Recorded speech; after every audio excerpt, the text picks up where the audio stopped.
নমস্কার, আজকে আমি বানাচ্ছি সর্ষে আর পোস্ত দিয়ে চিংড়ির চচ্চড়ি।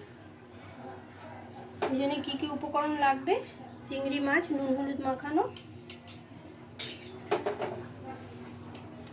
লম্বা লম্বা করে দুটো আলু কেটে রাখা, পুরোটা আমি দেবো না, আর এটার মধ্যে দুটো পেঁয়াজ কুচোনো, আর এটাতে লঙ্কার ঝালটা একটু বেশি হবে।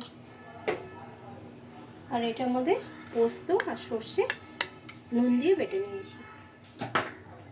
প্রথমে আমি কড়াইতে সর্ষের তেল দিয়ে মাছটা ভেজে নেব।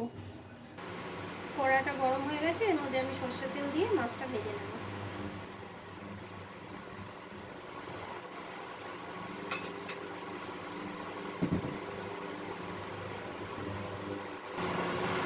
তেলটা গরম হয়ে গেছে, এবার আমি মাছগুলো দিয়ে দিচ্ছি।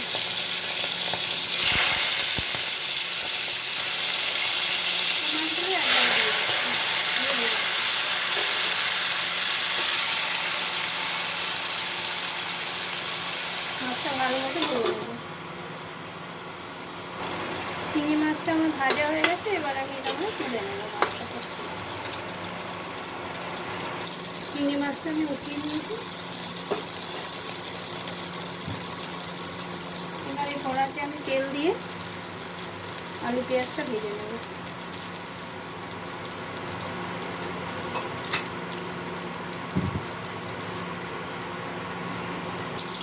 কালো জিরে ফোড়ন দিয়ে দিচ্ছি সামান্য।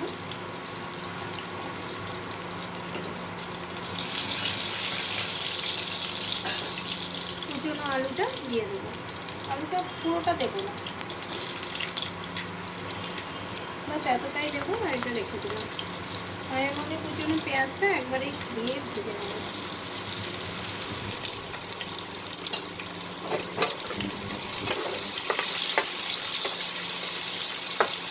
এটা হালকা করে ভেজে নিতে হবে।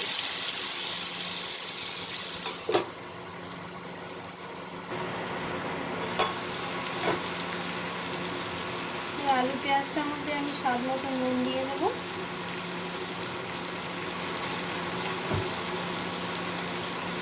আর হলুদ দিয়ে দেবো।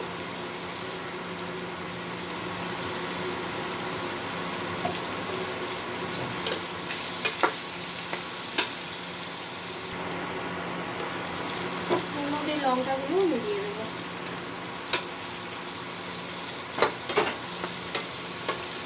এটা একটু ঝাল ঝাল হলে খেতে ভালো লাগবে, এই জন্য ঝালটা নিজেদের মতন করে দিয়ে দেবো।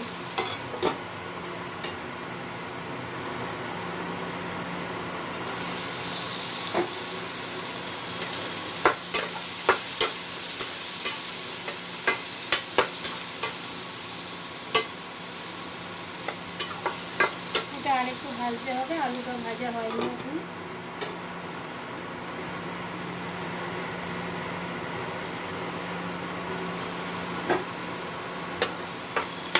আলু পেঁয়াজটা ভাজা হয়ে গেছে, এর মধ্যে আমি এখন সর্ষে পোস্ত নুন দিয়ে অল্প নুন দিয়ে বেটে রেখেছিলাম, কারণ সর্ষে আছে তো, এই জন্য নুন না দিলে যদি তেতো হয়ে যায়, এই জন্য নুন দিয়ে সামান্য একটু নুন দিয়ে আমি দিচ্ছি। অনেকে লঙ্কাও দিয়ে দেয়।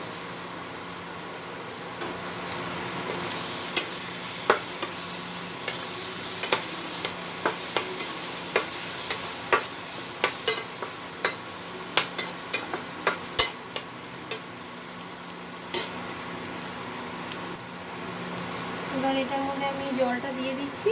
এটার মধ্যে সর্ষে পোস্ত বেটে রেখেছিলাম, ওই যে বাটি ধোয়া জলটা দিয়ে দিচ্ছি। এটা তো ঝোল হবে না বেশি, এই জন্যই অতটা জল দিলাম না। ব্যাস আলুটা সেদ্ধ হয়ে গেলে শুকনো শুকনোই হবে খেতে। আর ভালো মতো একটু ফুটতে দিতে হবে, ঢাকা দিয়ে ফোটাতে দিই।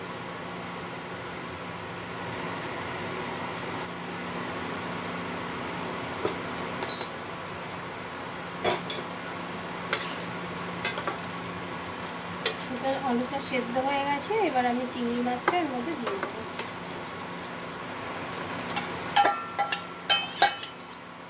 এটা খেতে খুব সুন্দর হয়, এটা বানালে আর কোনো কিছু দরকার পড়ে না। আর এটা সত্যি অসাধারণ হয় খেতে। একবার হলেও বাড়িতে বানিয়ে দেখবেন। জানি সবাই সব কিছু বানাতে পারে, তাও বলছি একবার করে বানিয়ে দেখবেন, খুব ভালো লাগবে।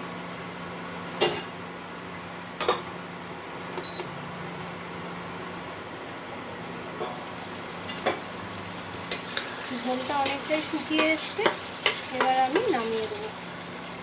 তার উপরে একটু কাঁচা তেল দিয়ে দেবো, সামান্য, একটু বেশি না, ব্যাস।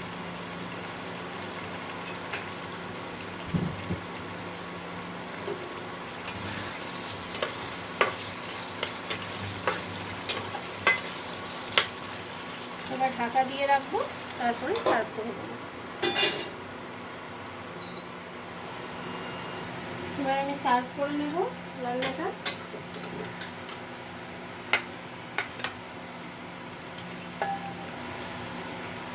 এটা খুব সুন্দর হয়েছে, দেখতে যেমন সুন্দর হয়েছে মনে হচ্ছে খেতেও ভালো হবে।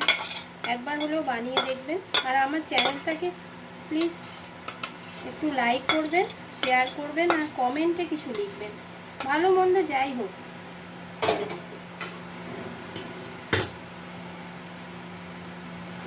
দেখুন চিংড়ি মাছের সর্ষে পোস্ত চচ্চড়ি হয়ে গেছে। যদি ভালো লাগে তো একটা লাইক করে দেবেন।